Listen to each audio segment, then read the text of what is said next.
मेरे सामने मुजाहिदे बुजुर्गों, युवा साथियों, हम और दोस्तों, माता और बहनों, 2023 के चुनाव 2024 के लोकसभा चुनाव की बुनियाद है। अगर ये बुनियाद कमजोर हुई तो इस पर इमारत खड़ी नहीं की जाएगी। इसलिए विधानसभा चुनाव में कांग्रेस पार्टी ने जो विकास की इबारत लिखी है, जो तय तय की आम आवाम गरीब के लिए योजनाएं घोषित की हैं, उन सभी योजनाओं का, उन सभी विकास की गाथाओं का भारतीय जनता पार्टी के पास कोई जवाब नहीं है। भारतीय जनता पार्टी के पास उन सभी गाथाओं का कोई जवाब नहीं है।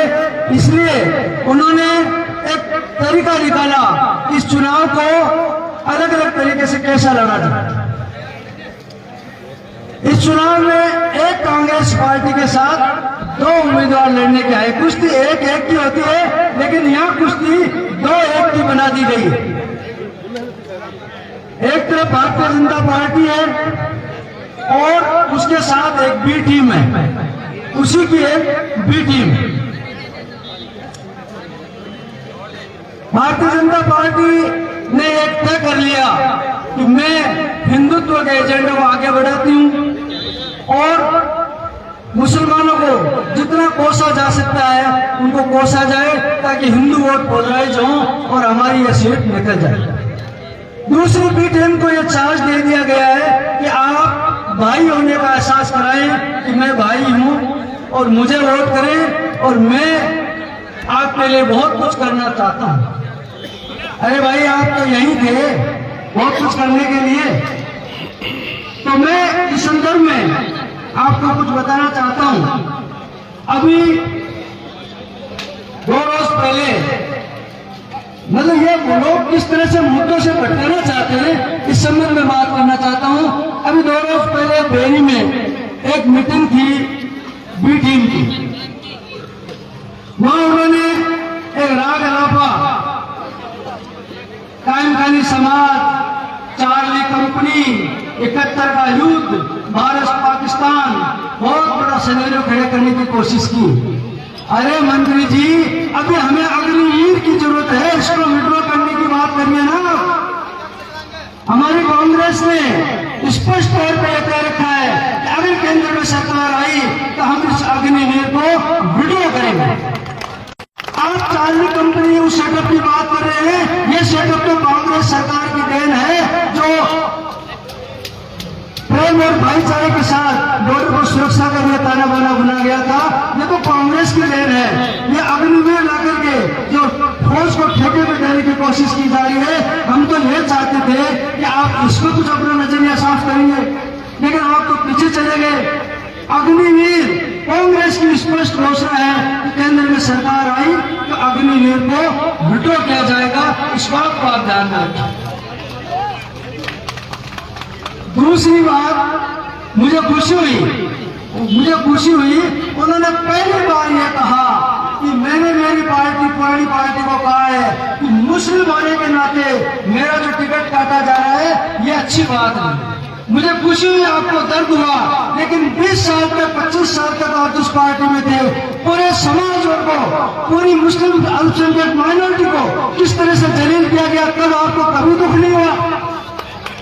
सिर्फ आपका अपना टिकट करने पर आपको दुख का एहसास हुआ। हमारे दुख की भी तो सोचते हैं। जिस संस्था में, जिस पार्टी में आप बैठे थे, हमें तो पल पल जलील किया जा रहा था, आपको कभी दुख नहीं हुआ।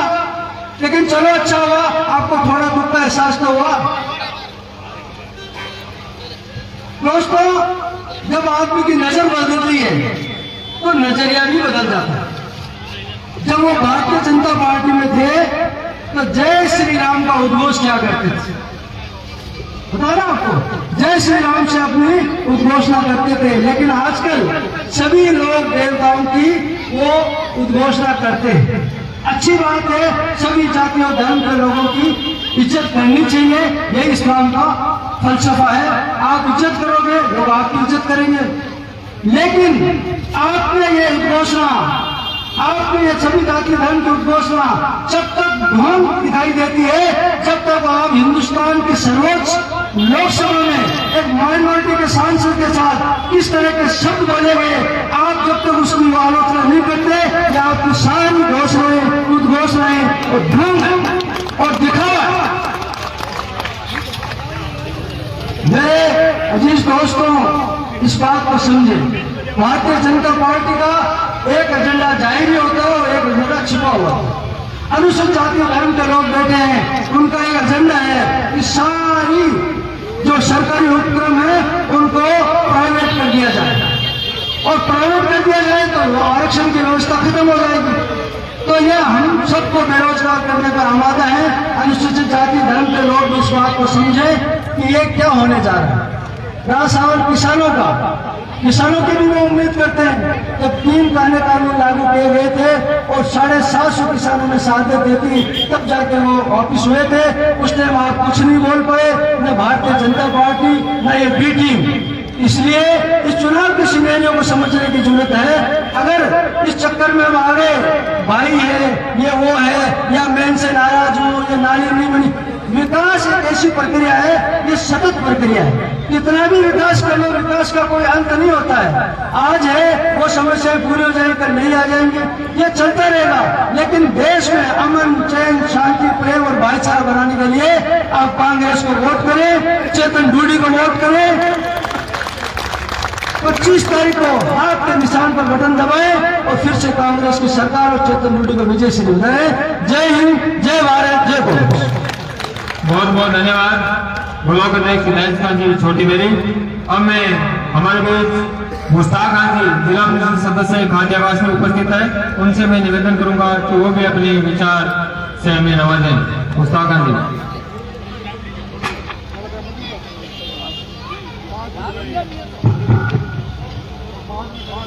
अस्सलाम वालेकुम, राम राम साहब। विधानसभा चुनाव 2023 के हमारे बीच उम्मीदवार के रूप में विधायक चेतन जी डूडी, सम्मानित मंच और सामने विराजे हुए मौजूद हजरात, माताओं, बहनों, नौजवान दोस्तों, प्यारे बच्चों, हम आज आपसे वोट की अपील करने के लिए इस मंच पे आए हैं और आपके गांव के बीच में कांग्रेस पार्टी को वोट करें। इस अपील के साथ मैं आप लोगों को कुछ बातें बताना चाहूंगा कि प्रजातंत्र जो प्रणाली है उसमें राजा को जनता चुनती है, तो ये चुनाव आपका है। और क्यों है इसको भी मैं बता देता हूं। चुनाव हम उस काबिल आदमी को चुनते हैं जो हमारा और हमारे मुस्तकबिल को ध्यान में रखकर योजनाएं बनाए। जो पार्टियां देश के अंदर विद्यमान है, भारतीय जनता पार्टी और कांग्रेस वो पार्टी है जो स्वतंत्रता संग्राम और देश को आजादी से लेकर आज तक देश को एकजुट जोड़ने में अपनी अहम भूमिका निभाई है। दूसरी ओर फासिस्ट ताकतों की सोच की पार्टी भारतीय जनता पार्टी ने जहां जातिवाद, जहां धर्म के नाम से वोट मांग रहे हैं, हम कांग्रेस पार्टी के लोग विकास और भाईचारे के मुद्दे पे वोट मांग रहे हैं। आप लोगों को सोचना होगा कि हम उन फासिस्ट ताकतों को जवाब दें और कांग्रेस पार्टी को समर्थन और हमारा अमूल्य वोट दे। भीलवाड़ा को ऐसी सौगातें जो कांग्रेस पार्टी ने दी है, जो आज तक पूरे देश में अपने आप में अभूतपूर्व है।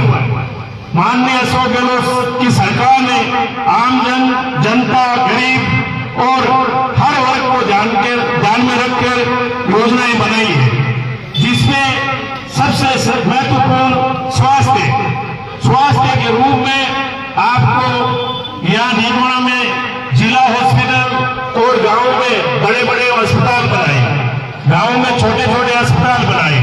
ये एक बहुत बड़ी बात है और 25 लाख तक का योजना में आपको सीधा लाभ गरीब को मिलता है। ये इतनी बड़ी बात है कि जिस भाई के समस्या इलाज के लिए होती है उसकी सरकार सुविधा दी है। इसके अलावा भीलवाड़ा को जिला बनाकर हमें जो सौगात हमारे विधायक और कांग्रेस पार्टी ने दी है, हम इसी मुद्दे पे कांग्रेस को वोट दें और आने वाली तारीख को 25 तारीख को कांग्रेस के निशान पे, हाथ के निशान पर बटन दबा के वोट दें। समय कम है, इसलिए मैं आपसे अपील करता हूँ कि कांग्रेस की नीतियों के आधार पर, भाईचारे के आधार पर कांग्रेस को वोट दें। शुक्रिया। जय हिंद, जय भारत। बहुत बहुत धन्यवाद। अब हमारे बीच इकबाल खान जी सरप्रसाद छोटी मेरी उपस्थित है, इनका माला में सपा के द्वारा स्वागत किया जाएगा। हमें हमारे बीच बाबू खान जी बेगाना साहब उपस्थित है, उनसे मैं निवेदन करूंगा कि वो भी अपनी वाणी से हमें कुछ संदेश दें, हमें सुशोभित करें।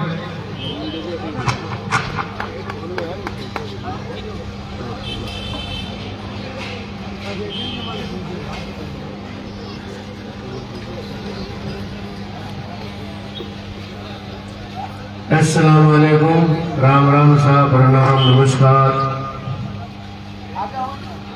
2023 के विधान प्रोग्राम में माननीय हमारे हर दिल अजीज विधायक चेतन जी डोडी,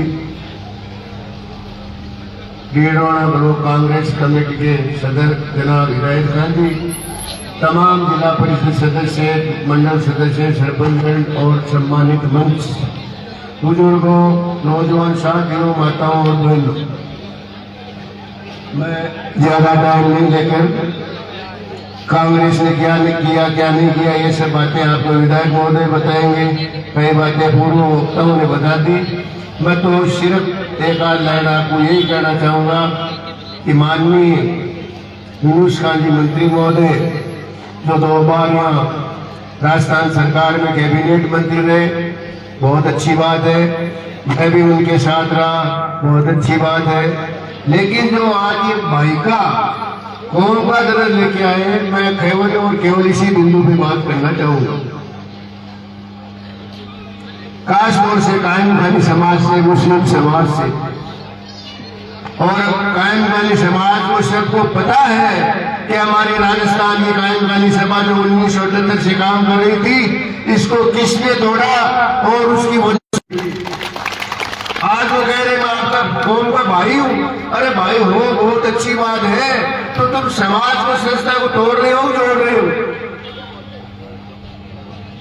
1993 में इस मंत्री महोदय ने ये कौम को दिलासा दिया कि हम सब कौमों के हॉस्टल है हमारे जयपुर में, हमारे समाज का भी हॉस्टल होना चाहिए और होना चाहिए, अच्छी बात है। हमने इस बात का स्वागत किया और उनको 93 में 5,000 रुपए जो हमारे पास नहीं थे, किसी तरह से भी उनको दिए। मैं आज इस कौम के सामने उनको पूछना चाहता हूँ, ये कौम उनको हिसाब क्यों नहीं मानती? वो हॉस्टल कहाँ है? कौम ने बड़ी मुश्किल से 93 में 5 रुपए बहुत ज्यादा होते थे, 5,000 हमने उनको दिया, हॉस्टल बनाया और उस जमीन के रजिस्ट्री इसने अपने भाई बंधुओं और रिश्तेदारों के नाम करा रखी है। इसी तरह से गेस्ट हाउस बनाया कौम के नाम पे जयपुर में। उस कौम का किराया कौन ले रहा है? कौम के पास 1 रुपया भी आया था? मैं इस कौम से ही पूछना चाहता हूँ मंत्री महोदय के पास। आज कौम का दर्द चलता है। इतने दिन कौम कहाँ गई थी? ये अच्छा आप बता दो, एक भी काम बता दो कि आपने समाज के लिए ये काम किया। मैं आपको बताना चाहूंगा कि कायम नगर भीलवाड़ा में मंत्री महोदय का किराए का मकान था और वहाँ आज उनका निवास भी है। कायम नगर वासियों से आप कोई भी पूछ सकता है, अगर एक भी विकास कार्य कायम नगर में किया है तो मैं इस्तीफा देने के लिए तैयार हूँ। वो हनुमान बेनीवाल की तरह कायम खानी बच्चों का भविष्य खराब कर रहे हैं। वो सुबह उनके 100-200 रुपए का तेल डलवाते थे, शाम को 100-200 रुपए और खर्चा देते। जो बच्चे पढ़ाई करनी चाहिए वो उनके जय जयकार के नारा लगाते। और काम आज तक 25 साल हो गए मंत्री महोदय को, कायमखानी समाज के लिए, मुस्लिम समाज के लिए इसने कुछ किया है तो हमारे को बताएं। हमने डीडवाना में किया, कायम कौम का विकास किया है, समाज का विकास किया है, नगर परिषद के मार्फत शहर का विकास किया है। हम डीडवाना में एक बहुत बड़े 7-8 करोड़ की लागत से बस स्टैंड बनाने जा रहे थे, जिसका इन्होंने अपने शख्स को इशारा करके हाईकोर्ट से रुकवा दिया। क्या यही विकास होता है? एक जनप्रतिनिधि का ये दायित्व बढ़ता है, कर्तव्य बढ़ता है कि विकास कार्य में कोई भी करवाए, रुकावट नहीं डालनी चाहिए। अभी परसों की बात है, हमारे मीर समाज के लोग यहाँ भी होंगे डीडवाना में, तो उनको बुलाया और आप कहा कि आप मेरी मीटिंग करवा दो, मैं आपको ओबीसी में डलवा दूंगा। बड़े शर्म की बात है, कायम खानी कौम, जाट कौम, बड़ी बड़ी कौमें ओबीसी में है, मगर मीर समाज जो सबसे पिछड़ा हुआ समाज है वो ओबीसी में नहीं है। 2008 में जब मंत्री महोदय चुनाव लड़े और हार गए, उस वक्त मीटिंग की थी। और अभी पिछली सरकार में वो मिनिस्टर थे, मैं भी उनके साथ था, इस कौम के जज्बे में साथ था। और मीर समाज को ये ओबीसी में मंत्री होते नहीं डलवा सकते थे। एक छोटा समाज है, मीर समाज है, जो कायमखानी कौम से जुड़ा हुआ है, व्यवसाय देने उनके काम आता है, कंधे से कंधा मिला के काम करता है। 5 साल कैबिनेट में मंत्री रहे, वो सुन रहा है क्या ये उस वक्त मीर समाज को ओबीसी का दर्जा नहीं दिला सकते थे? आज उनको याद आया कि मैं आपको ओबीसी का दर्जा दिला दूं। यार क्या बात करते हो आप मिनिस्टर थे। मैं पुराना कांग्रेसी था और मैं भी आपकी तरह कौम के जज्बे में आया, कौम के जज्बात में बह गया और मंत्री महोदय के साथ कांग्रेस छोड़कर भारतीय जनता पार्टी में चला गया। तो मैंने वहां देखा कि डूंगर दूर से सुनाव में लगते हैं। कल गया तो भाटार पूरा डूंगा निकला कि मंत्री ने मैं 5 साल रेट देख लियो, सिवाय गोली के अलावा की नहीं। कौन की बात करता है? कौन की बात का एक और उदाहरण देना चाहूंगा आपको मैं। हमारा कब्रिस्तान था, स्थानीय विधायक रूपाराम जी के सहयोग से हमने 10 बीघा का पट्टा लिया। एक हमारे बौकर समाज का सिंगी बाईपास में कब्रिस्तान है। 5 साल में इनके पीछे पीछे रहा कि मंत्री महोदय हमारा कब्रिस्तान है, हमारी बस्ती कम संख्या में है, तो आप एमएलए लेट से हमें कुछ पैसा दे दो तो हम इसकी बाउंड्री करवा लेते हैं। अरे बाबू भाई, अरे चेयरमैन साहब, आप तो पैसा देने वाले हो, कभी ले लेना। जब भी मांगा यही बात हुई, अरे आप तो देने वाले हो, कभी ले लेना। इस तरह उस आदमी ने 5 साल निकाल दिए और हमारे कौम के लिए, समाज के लिए, कब्रिस्तान की 4 दीवारी के लिए एक पैसा नहीं दिया। क्या उस वक्त कौम नहीं थी? स्थानीय विधायक चेतन जी के विधायक बनते हमारे प्रैक्टिकल बात बता रहा हूं, सिंगी तड़ा के पास कोकर और पठानों की कब्रिस्तान है। और आपको बताना चाहता हूं, हमारा 10 बीघा का कब्रिस्तान बेगाना कॉलोनी रेलवे स्टेशन का है। आप कभी मैयतों में गए होंगे, देखा होगा, उसकी 4 दीवारी नहीं है। इन्होंने विधायक महोदय से मेरे रिक्वेस्ट की तो इन्होंने अपने कोटे से हमारे को 25 लाख रुपए दे दिए। क्या कौन को चाटे? इस ढोंगी बाबा को चाटे?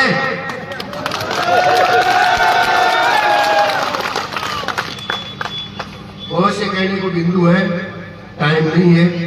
और अब इसने हबीब खान के साथ क्या किया आप सबको पता है, आप लोग बोलते नहीं। हबीब साहब भी आ रहे हैं, आज शायद उनकी शादी है, वो आ गए, वो भी अपना दुख का रोएंगे कि उसके साथ इसने क्या दिखाया। सलावत खान के साथ किस किस का नाम बताऊं मैं आपको? सबको इसने हेरेसमेंट किया। हमारे जीवन गांधी पूर्व सरपंच कुंडली, शायद वो आदिया नहीं है, मैं मुझे रोजी नहीं कहे कहे चेयरमैन साहब, ये आदमी ने तो अपना धोड़ा कपड़ा पहन गई गुलसुआ, ये आदमी ने अपना नायडा सुआ नहीं, धोड़ा कपड़ा पहनना सुआ नहीं, और तो आचावे लंबे रेव है हमारे चारों में तेज से फिरो। ऐसी मानसिकता के लोगों को क्या सबक सिखाना नहीं जाएंगे। एक बात और बताना चाहूंगा, टाइम ले रहा हूं आपका 2 मिनट। 2014 का नगर परिषद का चुनाव भारतीय जनता पार्टी में था। मैं भारतीय जनता पार्टी का उपाध्यक्ष भी रहा। उस वक्त हमारे भारतीय जनता पार्टी के 19 पार्षद चुनाव जीत के आए और हम बहुमत में थे। मैं आपको बताना चाहता हूं, और 1% में झूठ हो तो मेरे उसमें आप जूती की लगा देना। 19 पार्षद में 18 पार्षद पहली बार, बाबू का बेगाना 6ठी बार। तो रात को हमारे बात हुई मंत्री महोदय, या तो मेरे में कोई कमी निकाल, मैं कौन की बात बता रहा हूं, अपना टुकड़ा नहीं रो रहा हूं, उसका मुझे कोई अफसोस भी नहीं है। कौन के सामने कौन की जज्बे की वो बात कर रहा है ना कि मैं कौन का हमदर्द हूं। मैं कौन का हमदर्द हूं तो मैं कोई टाइम कारी नहीं था। रात को 2 बजे मेरे को बुलाया गया, तो बाबू गांधी क्या करे, क्या तो आप बताओ। 18 पार्षद पहली बार है और मैं 6ठी बार जीत के आया हूँ। ग्रेजुएट हूँ, पढ़ा लिखा हूँ, और कोई कौम को कोई पैसा टक्का को मार पर आरोप को नहीं, हिंदू मुस्लिम की हमारी कहानी को नहीं। मैंने कभी जिंदगी में धर्म और जाति की राजनीति नहीं की। रात को 3 बजे मेरे को बुलाता है और के बापू गांधी माफ करो, तो मुझे कोई गलती बता कि आप एक कौम का, और तो एक कौम का होना कोई गलती होगी वोटे मालूम है। हमारे में कमी होगी एक कौम को, तो मैं कोई दूसरे धर्म जाति ग्रहण कर लूं क्यों। 2:30 बजे की रात की हाथ जोड़ आपने क्यों मन माफ करो, 2.5 साल के लिए जनरल सीट पर एक लेडी इसको बढ़ा दो, और मैं काबा की तरफ आ के कहता हूँ 2.5 साल बाद आपको बढ़ा दो। 2.5 साल निकल गया। भाई मंत्री सलाम वालेकुम, भाई घोड़ी वो इधर दो, हमारे बहुत मंजूर है, बहुत मंजूर।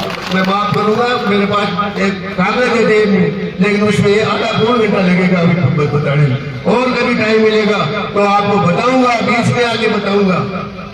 और भले ही मैं 1% भी झूठ निकल जाए, मेरे रूबरू करवा दो 4 आदमियों के बीच में। मैं ज्यादा नहीं लेकर, समय नहीं लेकर आपको और आपको सिर्फ इतना ही कहूंगा कि आप कांग्रेस को वोट देकर विनती करावे। और एक बात बहुत छोटी सी याद आ गई, कहते थे ठीक है कटकी, भला आदमी की पिंडिया बहुत कमजोर है भाई की माना की, जब रहा क्या मांस हुआ क्या।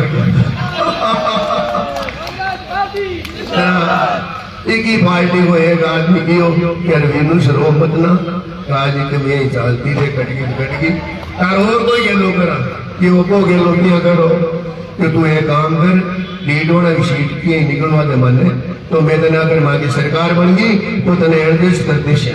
तो ओ भाई एडजस्ट होगा के वास्ते, अगर मुसलमानों का वोट काटवा वास्ते चुनाव लड़वाने के लिए आए हैं, वास्ते ही भाई के कहना में कौम के धर्म के नहीं। अगर कांग्रेस पार्टी अपनी है, 36 जात की पार्टी है, तो आप लोग ज्यादा से ज्यादा मन में गुलाब चुका कर आने वाले चुनाव की 25 तारीख को कांग्रेस को वोट दो, और भाई चेतन लूटी को ज्यादा से ज्यादा वोटों से जिताकर उसको जवाब दें। जय हिंद। बहुत बहुत धन्यवाद साहब। अब मैं सीधे हमारे लाडले नेता चेतन लूटी साहब को आमंत्रित करूंगा। आज कांग्रेस पार्टी के प्रचार के लिए मंच पर उपस्थित मैं एक साथ सम्मानित मंच बोल देता हूं। मेरे सामने विराजे बुजुर्ग, माताएं, बहनें, युवा साथियों, प्यारे बच्चों, मैं आज आपके बीच में कांग्रेस पार्टी के प्रचार के लिए आया हूं। इस चुनाव के अंदर तो कांग्रेस पार्टी को मत दें, समर्थन दें। और ये बात मैं इसलिए कहना चाहता हूं, पार्टी एकमात्र पार्टी है जिसमें पिछले 5 साल के दौरान साधारण व्यक्ति के लिए पूरे भारत में कोई दूसरी पार्टी, कोई दूसरी सरकार नहीं कर रही है। सरकार बनने के बाद कुछ ही वक्त में एक कोरोना की लहर आई, लोग बात पीड़ित रहे, लोगों का जीना दुश्वार हो गया पूरे के पूरे भारत में, पूरे विश्व के अंदर। लेकिन जब कोरोना की महामारी से 2.25 साल बाद हम निकल के बाहर निकल के आए, उसके बाद कांग्रेस सरकार ने काम करने की जो गति पकड़ी, काम करने का जो तरीका अपनाया, वो इतना अभूतपूर्व, इतना शानदार था कि आज पूरा का पूरा भारत हतप्रभ है कि राजस्थान की सरकार अपने नागरिकों के लिए इतना कुछ कैसे कर सकती। 25 लाख का इलाज फ्री कर दिया और आपको डीडवाना के अंदर ही ऐसे 100 आदमी मिल जाएंगे जिनका इलाज किसी का 17 लाख का हो गया, किसी का 15 लाख का हो गया, किसी का 20 लाख का हो गया और उनकी जेब से एक नया पैसा नहीं लगा। हजारों आदमी आपको ऐसे मिल जाएंगे जिनका 1 लाख 1.5 लाख का इलाज हो रहा है। डीडवाना का जो जिला अस्पताल है, और ये जिला अस्पताल भी कांग्रेस की सरकार ने बनाया है, उसके अंदर एक महीने में 35 से 37 लाख रुपए का गरीबों का फ्री इलाज होता है, 35 से 37 लाख का। और आज जब मैं आपके सामने खड़ा हूं तो अभी घोषणा हुई है कुछ टाइम पहले, कांग्रेस की सरकार ने ये बोल दिया कि अगर हमारी सरकार फिर बनती है तो जो 25 लाख का इलाज है ना फ्री, इसको बढ़ाकर 50 लाख का कर देंगे। 50 लाख का, 50 लाख का फ्री इलाज। और ये बोल दिया, हमने नौकरियां देने की बात कही थी और इस बार पिछली बार नौकरियां देने की बात कही, वो वादा पूरा किया। ये बात अलग है कि पेपर लीक हुए, पूरे के पूरे भारत में हो रहे हैं, आज से पहले भी होते थे, उस वक्त दबा दिया जाता था, किसी को पता नहीं लगने देते पेपर लीक हो गए। इस राजस्थान की सरकार ने जब जब पेपर लीक हुए उनके खिलाफ कार्रवाई करना चालू किया। जयपुर में मैं आपको बताना चाहता हूं, उन लोगों की प्रॉपर्टी जब्त कर दी, उनकी प्रॉपर्टी ढहा दी, गिरा दी, जिन लोगों ने पेपर लीक करने का काम किया। और आज जब मैं आपके सामने खड़ा हूं तो राजस्थान की सरकार ने ये बोल दिया कि हमारी कांग्रेस पार्टी ने बोल दिया है कि हमारी सरकार फिर बनेगी तो गारंटी देते हैं, गारंटी कि आने वाले 5 साल के अंदर 4 लाख युवाओं को रोजगार देंगे। 4 लाख गारंटी का मतलब समझते हैं आप? मैं राजस्थान का मुख्यमंत्री आपको गारंटी देता हूं कि आपको 100 यूनिट घरेलू बिजली फ्री मिलेगी, ये गारंटी। तो आने वाले वक्त में अगर कांग्रेस की सरकार बनती है तो राजस्थान का मुख्यमंत्री ये लिख के देगा कि मैं गारंटी देता हूं कि आपको रोजगार दिया जाएगा, वो भी 4 लाख।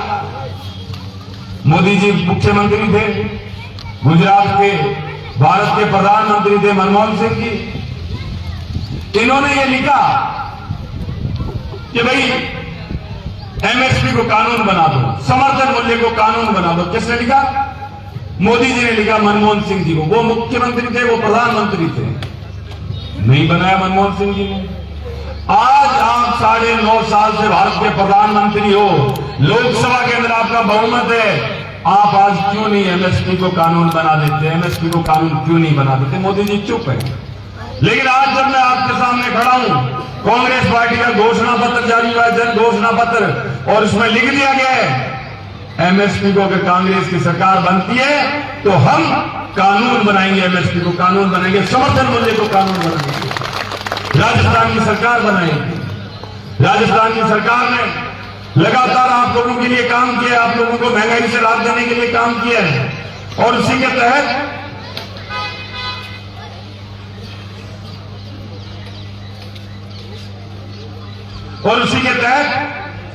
फ्री बिजली मैंने आपको बता दिया, 100 यूनिट, खेती करने वालों को 2500 यूनिट। आपको एक अन्नपूर्णा पैकेट दे दिया, अन्नपूर्णा पैकेट के अंदर आपको 1 लीटर खाने का तेल, चीनी, दाल, नमक 1-1 किलो और मसाले दिए जा रहे हैं।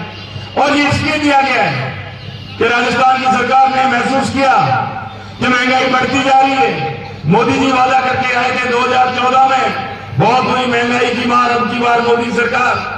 लेकिन आज हम सब जितने इधर बैठे हैं उधर बैठे हैं, इस नारे को अगर ये बोला जाए तो कोई अतिशयोक्ति नहीं है। मोदी सरकार महंगाई लगातार, किस दिन महंगाई कम होगी? लगातार महंगाई बढ़ती जा रही है। उस महंगाई को मद्देनजर रखते हुए हमारी सरकार ने आपको ये अन्नपूर्णा पैकेट दिया। जब भी आप राशन लेने गए आपको ये थैला दे दिया इस कलर का, और इस थैले के अंदर आपको ये सामान इसलिए लेके दे दिया कि गरीब आदमी को मदद मिले। 40 लाख परिवार ऐसे हैं जिनको 500 रुपए में सिलेंडर दे दिया। रोजगार के अवसर दे दिए, नरेगा के अंदर 25 दिन ज्यादा कामधेनु बीमा योजना कर दिया, बुजुर्गों की पेंशन 1000 रुपए कर दी एक साथ, और 1000 रुपए नहीं कर दी, कानून बना दिया इन बुजुर्गों को जो पेंशन मिल रही है वो प्रत्येक वर्ष 15% की बढ़ोतरी होगी। कानून बना दिया, कोई भी अस्पताल अगर कोई बीमार चले जाए तो उसको इसलिए मना नहीं कर सकता कि उसकी जेब में पैसा नहीं है। सरकारी में तो वैसे ही हो रहा था, प्राइवेट वालों के लिए भी कानून बना दिया। डॉक्टर धरने पर बैठे रहे जयपुर में, लेकिन अशोक गहलोत सरकार, कांग्रेस की सरकार डग से मग ली और उन्होंने बोल दिया आपको कानून मानना पड़ेगा, क्योंकि ये कानून उस गरीब आदमी के लिए जिसकी जेब में पैसा नहीं है। ये हमारी सरकार ने करके दिया। डीडवाना की बात करें, डीडवाना को जिला बना दिया, एसपी कलेक्टर बैठ गए, 2-2 तहसीलें बना दी, 4-4 सरकारी कॉलेज बना दिए, 7 एक 33 के लिए जीएसएस बना दिए, 1 32 का एक जीएसएस तोशिना बन रहा है। ऐसे अभूतपूर्व काम किए जो आप लोगों के जीवन में राहत देते हैं। ये भाजपा के लोग बोलते थे हम जिला बनाएंगे, ये मंत्री जी यूनुस खान जी खुद हर बार चुनाव से पहले एक अजीब तरीके की रैलियां निकालते थे कि मैं जिला बनाऊंगा, मैं जिला बनाऊंगा, लेकिन जब जीत के चले जाते तो इनके जो भाजपा के मुख्यमंत्री बनते, बीजेपी के मुख्यमंत्री बनते, उनके सामने हाथ जोड़ के खड़े हो जाते कि मन मंत्री बना दियो, जिले की बात भूल जाते। और जो व्यक्ति खुद के लिए मानने लगता है वो आपके लिए काम नहीं कर सकता है, वो आपकी उम्मीद, आपकी आकांक्षाओं पर कभी खरा नहीं उतर सकता है। बाबू गांधी ने बता दिया अभी, ज्ञान गांधी समाज के लिए चंदा इकट्ठा किया, हॉस्टल बनाएंगे, रजिस्ट्री समाज के नाम नहीं हुई, उनके रिश्तेदारों के नाम हो गए। बाबू गांधी भी जानकारी दे रहे थे, मुझे तो पहले जानकारी नहीं थी, ये सब इन्होंने किया। मैं आपको बताना चाहता हूं, आज भी अगर इनके भाषण सुन लो तो सिर्फ कांग्रेस और चेतन रूडी को गालियां देते हैं, बीजेपी का कहीं बखान नहीं करते कि बीजेपी ने कुछ गड़बड़ कर दी, क्योंकि बीजेपी के द्वारा भेजे गए, बीजेपी इनको यहां इसलिए भेज रही है उनकी बी टीम के रूप में काम करें और बीजेपी को जिताने का काम करें। सिर्फ और सिर्फ कांग्रेस के वोट तोड़ रहे हैं, बीजेपी का एक नया वोट नहीं तोड़ रहे हैं। आप लोग अच्छे से समझ लो, सोच लो कि नीयत क्या है। पहले तो बोलते थे बीजेपी मेरी पार्टी है, यहीं पे बोला था डीडवाना में, जिस दिन जिला बना था उसी दिन की बात है। केक काटा, कांग्रेस की सरकार ने जिला बनाया, केक काटा, और जो हमारी पार्टी तो बीजेपी है, बीजेपी के अलावा दूसरी कोई पार्टी को नहीं। आज गई हो बीजेपी, आज भी हमारी पार्टी बीजेपी है, लेकिन कांग्रेस ने हराबा की खातर, बीजेपी की मदद करवा की खातर आज चुनाव लड़ रहे हैं। तमाम सारी बातें आपके सामने, कोई दूसरा मकसद नहीं है। हम लोगों में आपस में बंटवारा हो सकता है, ठीक नहीं लगते किसी को, बाबू गांधी ठीक नहीं लगते, इसलिए हो सकता है कि हम इसके साथ नहीं रहेंगे, उसके साथ नहीं रहेंगे, लेकिन ये कांग्रेस पार्टी है जिसने 72 साल इस देश को बनाया है। ये कांग्रेस पार्टी है जिसने आजादी से पहले और आजादी के बाद तक आज दिन तक किसानों की बात की है। किसी को जानकारी नहीं होगी, बिहार का जो किसान था, अंग्रेजों का राज था उस वक्त, उनको जबरदस्ती नील की खेती कराई जाती थी, इंडिगो की खेती कराई जाती थी। किसान खेती करना नहीं चाहता था, इंडिगो की खेती करे और उसका जो उत्पादन होता था उसको इंग्लैंड भेजा जाता था।